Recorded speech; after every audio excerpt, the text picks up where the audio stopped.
যুবকেরা শুনে রেখে দাও, আল্লাহ নবী বাবার মাখারা এতিম সেই নবী আমার কাবার পাশে অজ্ঞান হয়ে পড়ে রইলেন।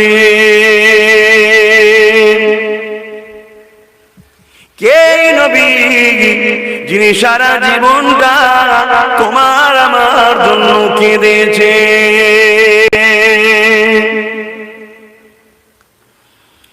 আমার আম্মা জানেরা, আমার বোনেরা, আমার আব্বা জানেরা, ভাইয়েরা, ও মাগদাজেরা মানুষেরা, ও আল্লাহ নবী সিরাজ আকিশ রাহমাতুল্লাহ আলাইহি নাগা মানুষেরা, বাবারা শুনে রেখে দাও, আল্লাহ নবী তোমাকে আমাকে কতটা ভালোবাসে।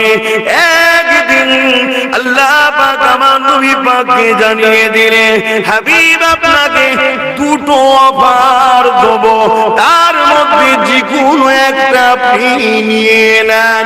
এই যুবক শুনে রেখে দাও, এই নবীকে যদি লিডার বলে নিজের দিলে জায়গা দিতে পারো, চলতে গিয়ে যদি অন্যায় হয়েও যায়, চলতে গিয়ে যদি ভুলও হয়ে যায়, বাঁচার রাস্তা কিন্তু হয়ে যাবে।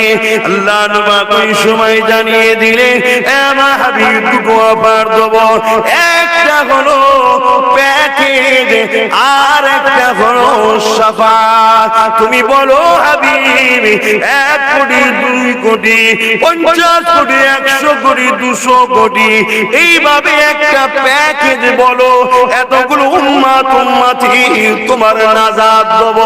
এই একটা প্যাকেজ তুমি ঠিক করে দাও। আর না হয় আর একটা জিনিস হলো শাফাত, তুমি নেবে কি বলো? আল্লাহ নবী সাহাবাদেরকে বলেছিলেন, এ বাবা সাহাবারা, আমার আল্লাহ পাক যখন এই কথা আমাকে শোনালো, আমি রাসূলুল্লাহ আল্লাহ পাকের কাছে প্যাকেজ নিইনি, আমি রাসূলুল্লাহ আল্লাহ পাকের কাছে শাফাত নিয়েছি।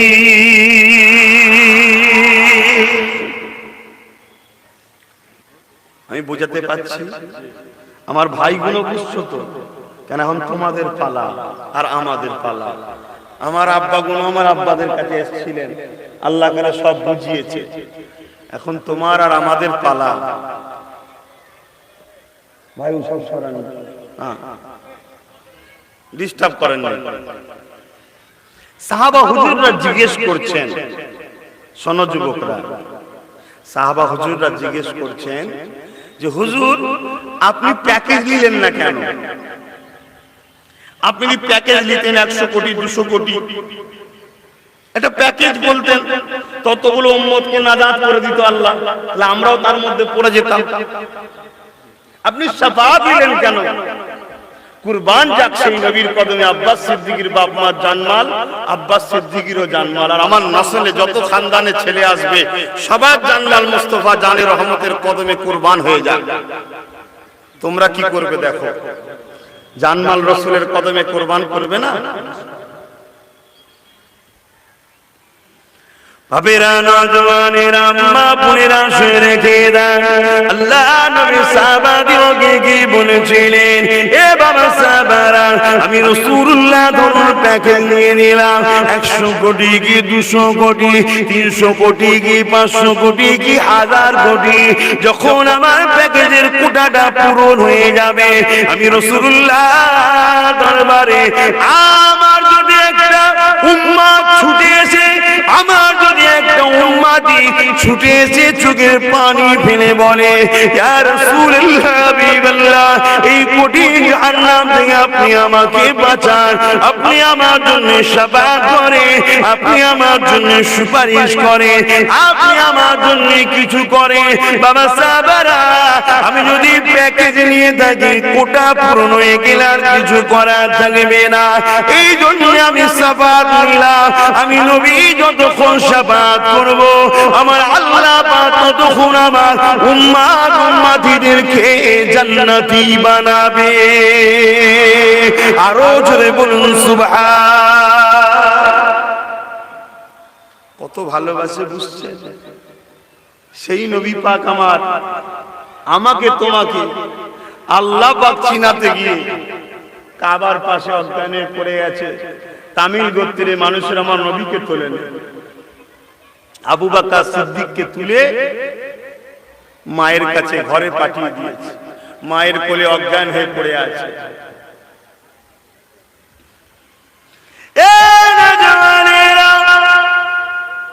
আল্লাহ পাকের মুর্জিদে আল্লাহ পাকের ফেরেশতারা চলে আসলেন। আমার নবী পাককে নূরে ডানা দিয়ে ছায়া করতে লাগলেন। আমার নবী পাকের হুঁশটা ফিরে যায়। নবী আমার চোখ খোলার পরে কি বলেছিল? যুবকেরা শোনো গো, আল্লাহ নবী বলেছিলেন আবু বকর, আবু বকর। আমার আবু বকরকে ডেকেছিল, কিন্তু আবু বকর তো তখনও অজ্ঞানে রয়েছে, ঘরে মায়ের কোলে মাথা দিয়ে অজ্ঞানে পড়ে আছে। তাই নবী পাকের ডাকে সাড়া দিতে পারে না। আমার নবী পাকের পানি ফেলে দিয়ে হুজরার মধ্যে ঢুকে গিয়ে আল্লাহ পাকের দরবারে হাত তুলেছে। ও আমার আল্লাহ, আমি মুহাম্মদ বাপকে হারিয়েছি, মাকে হারিয়েছি। আল্লাহ একজনই আমার পাশে দাঁড়ালো। ওই আবু বকরকে আপনি ডেকে নেবেন না, ওই আবু বকরকে আপনি হায়াত দিয়ে ওই আবু বকরকে আপনি সাহায্য করুন, ওই আবু বকরকে আমার দিয়ে সরিয়ে দেবেন না। আল্লাহ নবী চাইতে দেরি না, দোয়াটা কবুল হয়ে যায়। মায়ের কোলে হুঁশটা ফিরে যায়, চোখটা খুলেছে। আমার আবু বকর চোখ খুলে কি বলেছিলে? ইয়া উম্মি কাইফা হালুন নবী, আমার আম্মা জান, আমার নবী কেমন আছে? প্রেম কাকে বলে দেখো। এদিকে নবী চোখ খুলে আবু বকরকে ডেকেছে। আবু বকর চোখ খুলে রাসূলের খোঁজ নিতে লেগেছে। আবু বকরের আম্মা জান নবী পাকের কথা যখন আবু বকর বলেছে, মুখে হাত দিয়ে চেপে ধরেছে। বাবা ছেলে আবু বকর রে, ওই মুহাম্মাদের নাম আর নিস না রে বাবা, যে মুহাম্মাদের গায়ে যাওয়ার জন্য, যার পাশে দাঁড়ানোর জন্য মক্কা সন্ত্রাসীরা তোকে মেরেছে বাবা, ইসলামের দুশমনেরা মেরেছে বাবা, জালিমরা মেরেছে বাবা, ওই আবু বকরের নাম আর নিস না রে বাবা। যদি তারা জানতে পেরে যায় তোকে জানে মেরে দেবে। আস্তে করে মায়ের হাত থেকে সরিয়ে দে। আবু বকর সিদ্দিক কি বলেছিল? মা যেমন পানি ছাড়া মাছ বাঁচতে পারে না, আমি আবু বকর মুহাম্মদ রাসূল ছাড়া বাঁচব না।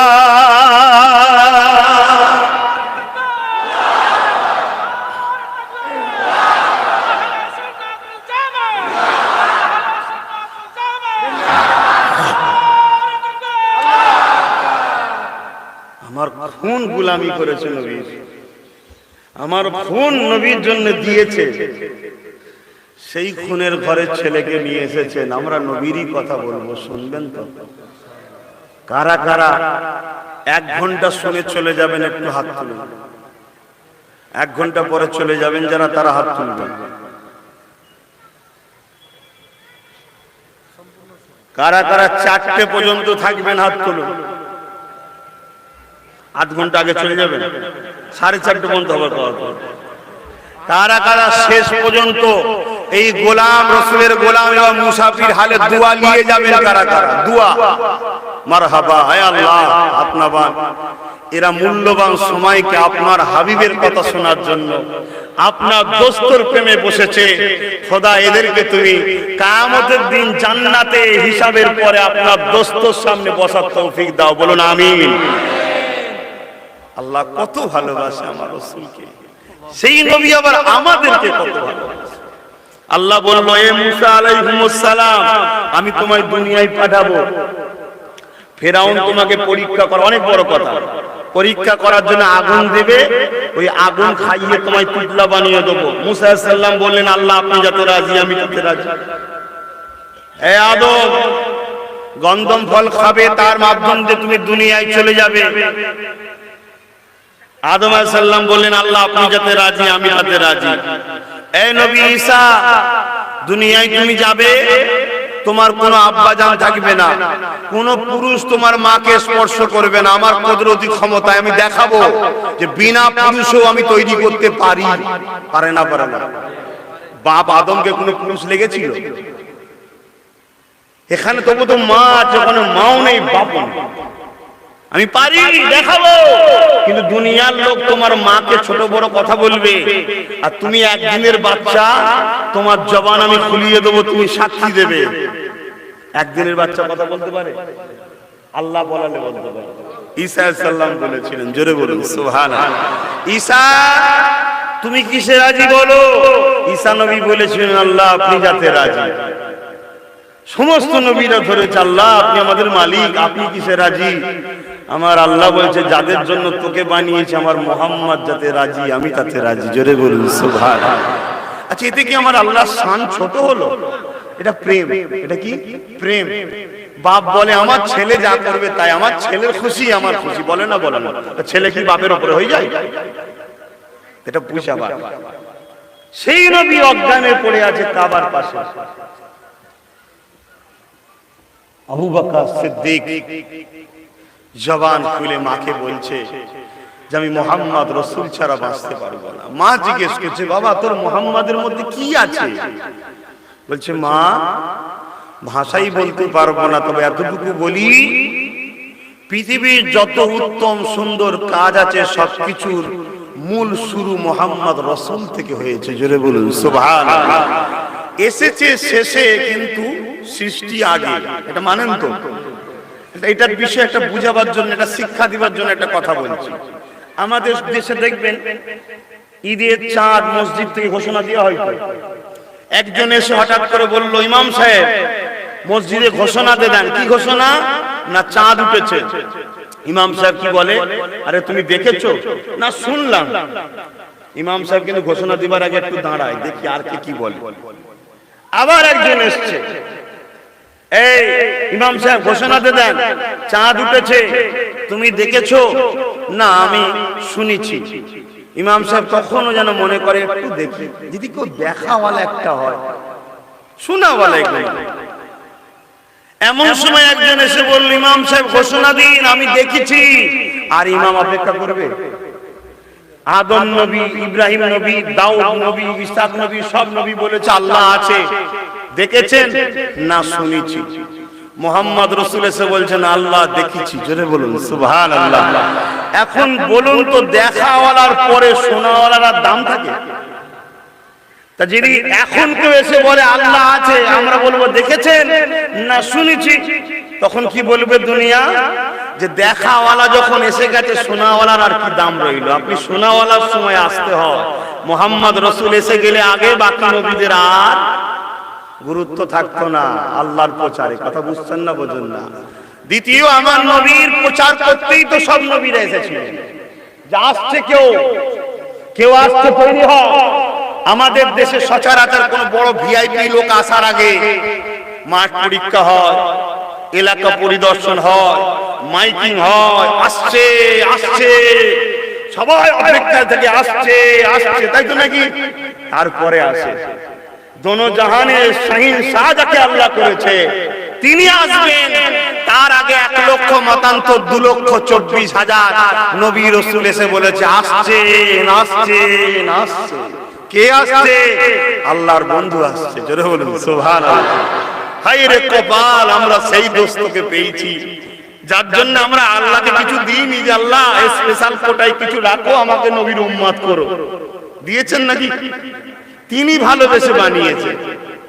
তাহলে ভালো না বাসলে কেন দেবে? একটু লাইনে থাকো আমার যুবক ভাইরা, হালকা বয়সে একটু ডিগ্রি হয়ে যায়, লাইন ছেড়ে দিবে।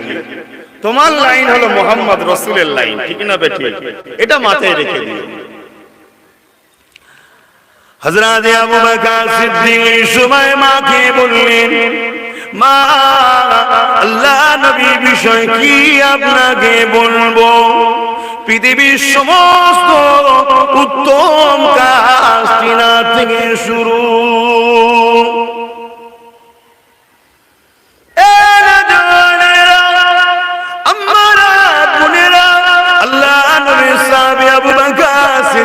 সময় বলেছিলেন, মা আমাকে আমার রাসূলের কাছে নিয়ে চলুন। কেন এত মারা মেরেছিল? আমার আবু বকর চলতে পারছিল না, শরীর থেকে এত রক্ত বেরিয়েছিল। ওই জন্য মাকে বলে, মা আমাকে একটু দয়া নবীর কাছে নিয়ে চলো। আম্মা জানের সময় বলেছিল, বাবা তোমার শরীর থেকে অনেক রক্ত বেরিয়েছে, বাবা একটু কিছু দুধ আছে দুবার পান করে নাও। ওই সময় বলেছিল, মা আপনি তো আমাকে দেখতে লেগেছে, আমার রাসূলের আব্বা জান নাই, আম্মা জান নাই, কেউ আমার নবীকে দেখেন নাই। আমি আবু বকর যতক্ষণ পর্যন্ত আমার নবীকে না দেখবো, আবু বকর পানি পর্যন্ত পান করবে না। মাকে নিয়ে সাথে করে কোন রকম ভাবে ঘিসড়ে ঘিসড়ে ঘিসড়ে মরুভূমির ওপর দিয়ে যেতে লেগেছে। এই যুবকেরা, আপনারা তরুণেরা, আল্লাহ নবীর হুজরা মুবারকের কাছাকাছি চলে আসবে। ওই সময় সালাম দেন, আসসালাতু ওয়াসসালামু আলাইকা ইয়া সাফিউল মুজলিমিন ইয়া রাহমাতাল লিল আলামিন ইয়া রাসূলুল্লাহ ইয়া রাসূলুল্লাহ। আল্লাহ নবী সালামের জবাবটা শুনে হুজরা থেকে বেরিয়ে পড়েছে আমার মাসুম গাছ, আমার আশিক আসছে। যেই বেরিয়ে পড়ে আবু বকরকে দেখতে লেগেছে, আবু বকর আমার নূরে নবীর চেহারা দেখার পরে প্রেম এমন একটা জোশের জিনিস, দিবানা জিনিস, শরীরের সমস্ত ব্যথা কষ্ট ভুলে যায়, ছুটে গিয়ে আল্লাহ নবীর কদম মুবারকের সামনে দাঁড়িয়ে যায়। আল্লাহ নবী দুটো হাতকে খুলে দিয়ে বলে, আসো বাবা আমার বুকে লেগে যাও। আল্লাহ নবী সিনা সঙ্গে সিনা লেগে যায়। আল্লাহ নবী বলেছেন, আবু বকর রে, তোমার প্রেম দেখে আল্লাহ পাক আজিমে ফেরেশতাদের সঙ্গে আলোচনা করে।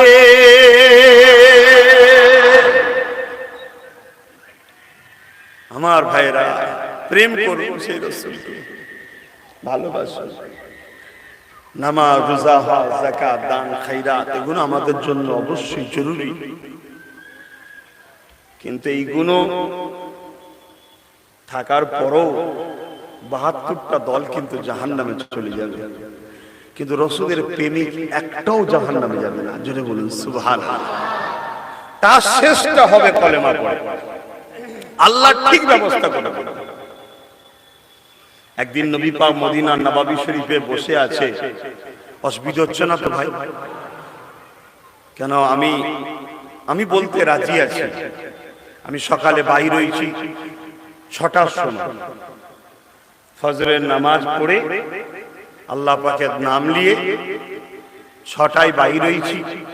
আমার মুজাদ্দেদ জামানকে সালাম দিয়েছি, আমার ছোট দাদুজনকে সালাম দিয়েছি, আল্লাহর উপরে ভরসা রেখে নবীর দোয়া আশা নিয়ে রওনা দিয়েছি। আপনাদের এখানে এসে পৌঁছেছি পুরো ২:৩০। আমার বলতে অসুবিধা নেই, কিন্তু আপনারা যদি রাসূলের কথা ভালো না লাগে, ইসলামের কথা ভালো না লাগে, জোর করে তো আর দিবার জিনিস নয়, বলবেন, অসুবিধা হবে। একদিন নবী পাকের দরবারে সাহাবা হুজুররা বসে আছেন, এক একজন এক একটা কথা বলছে। আর রাসূলুল্লাহ, আমাকে বড় ভালো লাগে রাত জেগে নামাজ পড়তে। কেউ বলছেন, হুজুর আমাকে দান খায়রাত করতে ভালো লাগে। কেউ বলছে, হুজুর আমাকে রোজা রাখতে ভালো লাগে। হযরত আবু বকর সিদ্দিক দাঁড়িয়ে গিয়ে বলে, হুজুর আমাকে একটু ইজাজত দেবেন, আমি কিছু বলবো। আমাকে 3টে জিনিস ভালো লাগে। আল্লাহ নবী বললেন, বলেন। হুজুর আমাকে 3টে জিনিস ভালো লাগে। সর্বপ্রথম জিনিস হচ্ছে, হুজুর আমাকে সর্বসময় আপনাকে দেখতে ভালো লাগে। জোরে বলুন সুবহানাল্লাহ। দ্বিতীয় নম্বর, হুজুর আমার যা কিছু আছে সব আপনার কদমে এনে দেবো, আর আপনি তা থেকে খরচ করবেন, আর আমি দেখবো, এটা আমার ভালো লাগে। জোরে বলুন সুবহানাল্লাহ। 3 নম্বর হলো, হুজুর সর্বসময় আপনার কদমের কাছে আমি থাকবো, এটা আমার বড় ভালো লাগে। জোরে বলুন সুবহানাল্লাহ। কেউ নামাজের কথা, কেউ রোজার কথা, কেউ দানের কথা, আর আমার সিদ্দিক আকবর আল্লাহর দোস্তের কথা। জোরে বলুন সুবহানাল্লাহ। নামাজ আল্লাহর জন্য, রোজা আল্লাহর জন্য, হজ আল্লাহর জন্য, মুহাম্মদ রাসূল আল্লাহর দোস্ত। জোরে বলুন সুবহানাল্লাহ। ওগুলো ইবাদত, এটা ঈমান। আমি বুঝাতে পারছি তো? নামাজ, রোজা, হজ যেগুলো কি ইবাদত, কার? আল্লাহর ইবাদত। আর এটা হলো ঈমান, মুহাম্মদ রাসূল। মানেন তো সব? আলহামদুলিল্লাহ, ঈমান আছে। আহারে যে দোয়াটা চেয়েছিল আমার আম্মা জানেরা, বাবেরা, বোনেরা, দোয়াগুলো কেমন ভাবে কবুল হয়ে গেল একটুখানি শোনেন। প্রথম নম্বর বলেছিল, হুজুর আপনাকে আমাকে দেখতে ভালো লাগে।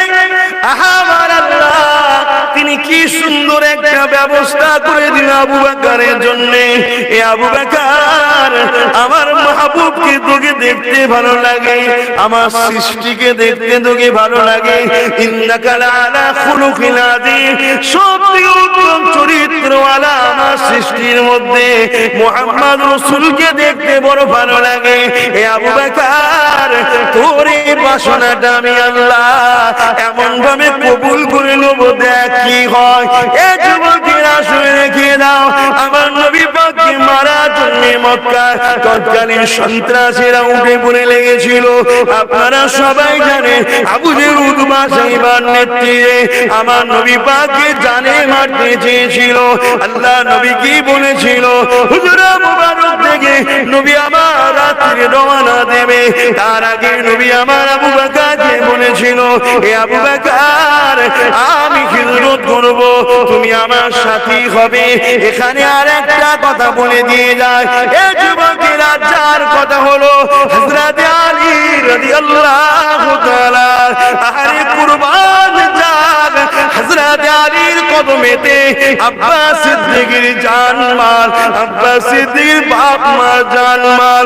ও হযরত আলী, আল্লাহ নবী বলেছিলেন তুমি আমার ঘরেতে, আমার হুজরাতে, আমার বিছানার উপরে শুয়ে পড়বে, আমার চাদরটা মুড়ি দিয়ে শুয়ে থাকবে, আর সকাল হবে অমুক অমুক অমুকের মালপত্র কোনো আমার কাছে রয়েছে, এখনো তার কাছে দিয়ে আসবে। এ যুবক মন দিয়ে শোনো, যারা আমার নবীকে মানত না ঠিকই কথা, কিন্তু নিজেদের ধন দৌলত সম্পদ কোনো আল্লাহ নবীর কাছে জমা রাখতো। তখন ব্যাংক ছিল না, রাখার জায়গা ছিল না, যার কাছে রাখবে সে লুটপাট করে নেবে। তারা জানতো মুহাম্মদ কখনো আমানত খিয়ানত করে না। তাহলে মানলি না কেন রে? বলছি মানলেই তো দাদাগিরি, মস্তানিগিরি, গুন্ডাগিরি, সন্ত্রাসী, নারীদের উপরে জুলুম, লুট মার সব ছাড়তে হবে, তাই মানি নাই। মুহাম্মদ সাল্লাল্লাহু আলাইহি ওয়াসাল্লাম সত্য কথা, কিছু বুঝছে? আজও কিছু আছে তারাও জানে নবী সত্য, মানিসনি কেন? মানলে ফুর্তি করা যাবে না, মদ খাওয়া যাবে না, গান শোনা যাবে না, যাত্রায় যাওয়া যাবে না, জেনা করা যাবে না, স্ত্রী ছাড়া অন্য মেয়েকে খারাপ নজরে তাকানো যাবে না, এত কিছু মানা যায়, ওই জন্য মানি। হযরত আলী বলি এখানে কি ঘটনাটা ঘটেছে জানেন আপনারা, কিন্তু এখানে একটা দারুণ শিক্ষার জিনিস আছে, যেটা আশা করছি আপনারা শোনেন। এই ওকে আপনারা শুনেছেন, কিন্তু এর মধ্যে একটা বিশাল হিকমত, রহস্য আছে, যেটা কিন্তু আপনারা হয়তো পাননি। বলি,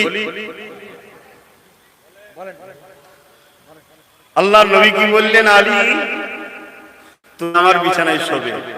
ওই বিছানাটা ওই দিনের জন্য আরামের বিছানা ছিল না, মৃত্যুর বিছানা। কারণ ওই বিছানার উপরে যে শুয়ে আছে তিনি মুহাম্মদ রাসূল, তাকেই তো মারতে এসেছে। পুরো ঘর ঘিরে ফেলেছে উলঙ্গ তরোয়াল নিয়ে। সেই বিছানার উপরে শুয়ে থাকাটা মৃত্যুকে টেনে লিয়াতে নাকি? শুনছেন তো? আল্লাহ নবী বললেন সব নবী পাকেরই আবার চাদর মুড়ি দিয়ে শুয়ে আছে। আর নবী কি বললেন, সকালে উঠবে, অমুক অমুক অমুক অমুক অমুক অমুকের মাল আমার কাছে আছে, যারা মারতেছে তাদেরই মাল সকালে সব দেবে। আর আমরা হলে কি করতাম, ও বদমাইশের মাল ঝেড়ে দেবে, আল্লাহর কাছে জবাব দিতে হবে। মুসলমান তো সে জান চলে যাবে তো জবান চলে যাবে, জবানের কোনো পরিবর্তন হবে না, জবান তো জবান। যখন পরের দিন হয়ে গেছে, হযরতে আলী ঘর মদিনা শরীফে গেছে, যাবার পরে জিজ্ঞেস করছে, আলী কাল রাত্রে তোমার ঘুম কেমন হলো? বাকি সাহাবারা জিজ্ঞেস করছে।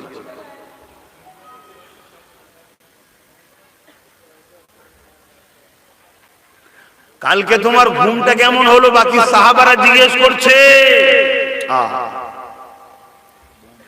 আল্লাহ নবী তাকে এক চাদরের মধ্যে ঢুকিয়ে নিয়েছিল।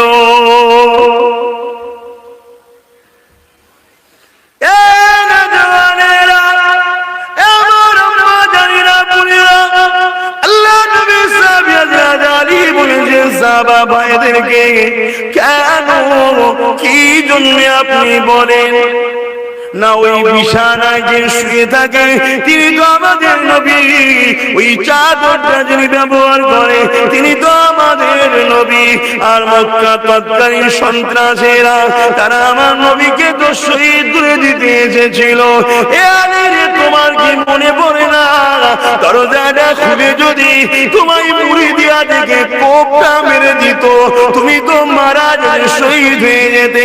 এ আলী রে, তাই জানতে চাই ঘুমটা কেমন হয়েছে? হযরত আলীর ঈমান দেখো আর আমাদের ঈমান দেখো।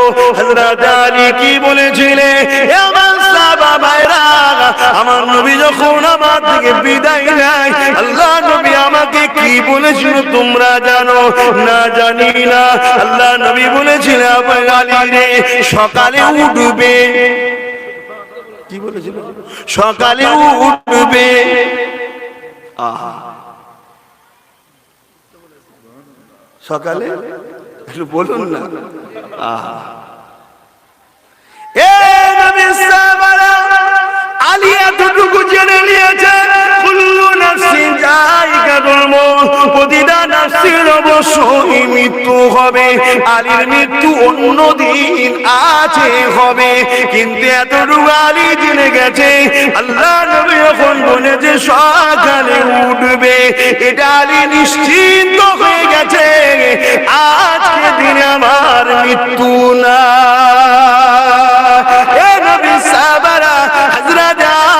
বলেছিলেন, আল্লাহ নবী বলেছিলেন, সকালে উঠে মালগুলোকে দিয়ে মদিনায় এসে আমার সঙ্গে দেখা করবে। আলী জেনে গেছে মদিনায় নবীর সঙ্গে দেখার আওয়াজ পর্যন্ত আলীর মৃত্যু হবে না।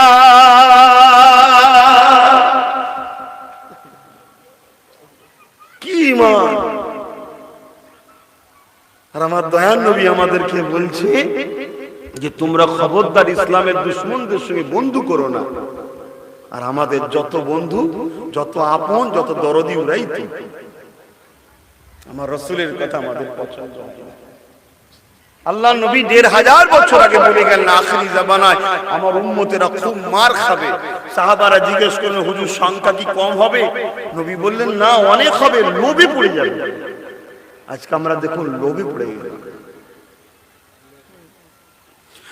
দরুদ শরীফ, আল্লাহুম্মা সাল্লি আলা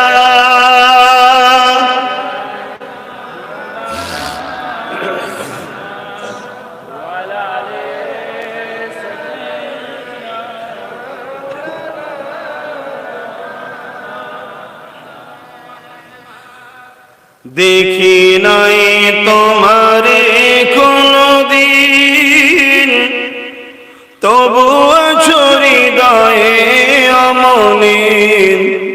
দেখি নাই তোমারে কোনদিন, কোনদিন, কোনদিন, কোনদিন।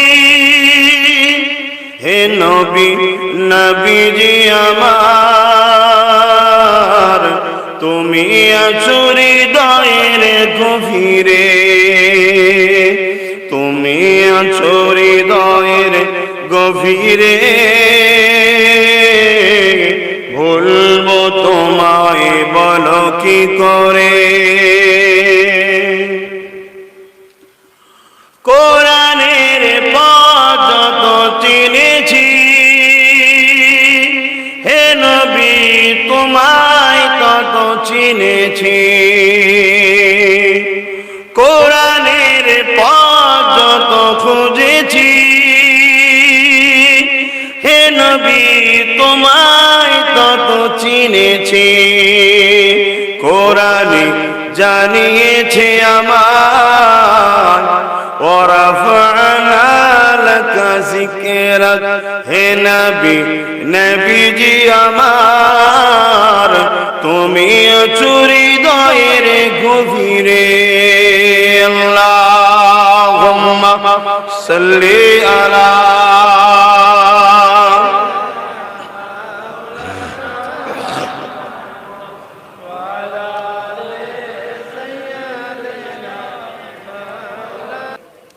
আল্লাহ। নবী যখন হিজরত করে মক্কা জমিন থেকে নবী আমার ইয়াসরিফের দিকে চলে যাচ্ছে, মক্কা ছেড়ে যে নবী চলে যাচ্ছে ইয়াসরিফের দিকে। এই যুবকেরা, তরুণেরা, বাবেরা, আমার নবী পাক বারবার নিজের মাতৃভূমি মক্কা দিয়ে তাকায় আর চোখে পানি ফেলে ফেলে কাঁদে। কি বুঝলেন? আমার নবী তার মাতৃভূমির জন্য ভালোবাসায় কেঁদেছে, এটা আমার মাতৃভূমি নয়। রাবিয়া বাসরি হুজুরের দরবারে একদিন এক মুসাফির এসেছে। মুসাফির, তেনার কাছে 9টা রুটি ছিল। মন দিয়ে শোনেন, ইমানের তাকত হবে। 9টা রুটি ছিল, 9টা রুটি ওই মুসাফিরকে দিয়ে দিয়েছেন। জোরে বলুন সুবহানাল্লাহ। আম্মা জানের সাথে একজন আরেক মহিলা ছিলেন, তিনি বলছেন, মা আপনি 9টা রুটি দিয়ে ফেলেন, খাবো কি আমরা? আম্মা জান বললেন, আমার আল্লাহ বলেছে একের বিনিময়ে 10, অতএব 90টা রুটি আসবে, এটা আমার ঈমান। জোরে বলুন সুবহানাল্লাহ। কিছুক্ষণ পরে একজন লোক দরজায় এসেছে, মা অমুক রাজা দরবার থেকে এসেছি, আপনার জন্য 70 বা দুটো ইখতিলাফ 80টা রুটি পাঠিয়েছে। বলছেন না, এটা আমাকে পাঠায়নি। কেন পাঠায়নি? 90টা যখন নয় আমার জন্য নয়। কতটা ঈমান দেখুন। আবার একজন এসে বললেন, অমুক রাজা আপনার জন্য 90টা রুটি নজরানা দিয়েছে, তখন তিনি অ্যাকসেপ্ট করলেন। জোরে বলুন সুবহানাল্লাহ। আমার আম্মা বোনেরা, বাচ্চার কথা একটুখানি শুনে, আজ দুনিয়া সন্ত্রাসীরা, আজ দুনিয়া জালিমেরা, আজ ইসলামের দুশমনেরা আবার নতুন করে চক্রান্ত শুরু করেছে। তারা পুরুষগুলোকে তো খারাপে বিয়ে দিয়েছে, মা বোনেরা এবারে তোমাদের ঘরে টার্গেট করেছে। এ নওজওয়ানেরা, দুনিয়া ইসলামে যারা দুশমন আছে তারা খুব ভালোভাবে জানে মুসলমান কোনদিন, ইমানদার কোনদিন তরোয়ালের জোরে, বোমের জোরে, গুলির জোরে, গায়ের জোরে কোনদিন পৃথিবীতে তারা ছড়াতে পারেনি। পৃথিবীর জমিনে তারা ছড়িয়েছে সুন্দর আখলাক নবী মুহাম্মদ রাসূলের প্রচার করে। এ যুবকেরা তাই তারা চেষ্টা করতে লেগেছে আমাদের ঘরে নবীর সুন্দর আখলাক থেকে সরিয়ে দিবার জন্য। এই জন্য তারা বড় প্ল্যান করেছে। এই প্ল্যান করে আমাদেরকে গানে টেনে নিয়ে গেছে, যাত্রায় নিয়ে গেছে, ফাংশনে নিয়ে গেছে, গানের নেশাদ্রব্য জিনিসে নিয়ে চলে গেছে, বিভিন্ন পতিতালয় পর্যন্ত নিয়ে চলে গেছে, খেলা তামাশার মধ্যে নিয়ে চলে গেছে। এ আমার আম্মা বোনেরা, পুরুষদের করে 100-র মধ্যে 90টাকে খারাপে না বিয়ে দিয়েছে। মা বোনেরা, তোমাদের ঘরে এবারে টার্গেট করেছে। তাই বলে দিয়ে যায়, মৃত্যু একদিন না একদিন হবে। এ আমার আম্মা বোনেরা, দ্বীন ইসলামের জন্য, আল্লাহকে খুশি করার জন্য, নবীকে খুশি করার জন্য এই জমিনে তোমাদের অনেক অবদান রয়েছে। এই নিজেদের ঘরে পর্দার মধ্যে রাখো, হালাল খাও, বন্ধন নিও না, জেনা ব্যভিচারী পাপ কাজ থেকে দূরে থাকো, পরচর্চা পর নিন্দা থেকে দূরে থাকো, বেপরদা হয়ে বাইরে বেরিও না। দুনিয়ার সামান্য লোভ লালসার জন্য আখিরাতকে ভুলে যেও না। মা বোনেরা, এই জমিনে কত হালকা বয়সের মেয়ে চলে গেছে, কত হালকা বয়সের মেয়ে কাল হয়ে গেছে। হে আমার আম্মা বোনেরা, এই জমিনের উপরে এমন মেয়ে ছিল যাদেরকে এখন আমরা স্মরণ করি। তাদের মধ্যে থেকে একজন হলো আমার নবী পাকের পাক আলিয়া, আমাদের সকলের আম্মা জান হযরতে খাদিজাতুল কুবরা। এই যুবকেরা, তরুণেরা, আমার খাদিজাতুল কুবরা আম্মার সঙ্গে আল্লাহ নবী যখন বিবাহটা হয়ে যায়, হযরতে খাদিজাতুল কুবরা আম্মা এমন করে আমার নবী পাকের কাছে একদিন এসে বলতে লাগলেন, ইয়া রাসূলুল্লাহ হাবিবাল্লাহ, খাদিজা আপনার কদমে নিজেকে কুরবান করে দিয়েছে, আমার ধন দৌলত মাল যা আছে আপনাকে তা দিয়ে দিলাম, আপনাকে মালিকানা বাম করা ধনী ব্যবসায়ী করেছে, আমার ধন দৌলত আছে, এটা আমি কখনো পছন্দ করি না, এর মালিক আমার নবী আপনি হবে, আপনি আমার স্বামী হন, নবী হন, এর মালিকানা আপনাকে দিয়ে দিলাম। আল্লাহ নবী কি বলেছিলেন, হে আলী রে, আমি যাতে রাজি তুমি কি তাতে রাজি? জি ইয়া রাসূলুল্লাহ, আমি তাতে রাজি। আম্মা জান খাদিজা যা কিছু ছিল, ধন দৌলত, ব্যবসা সম্পদ, আল্লাহ নবী সেইগুলোকে গরিবদের মাঝে বিলিয়ে দিলে।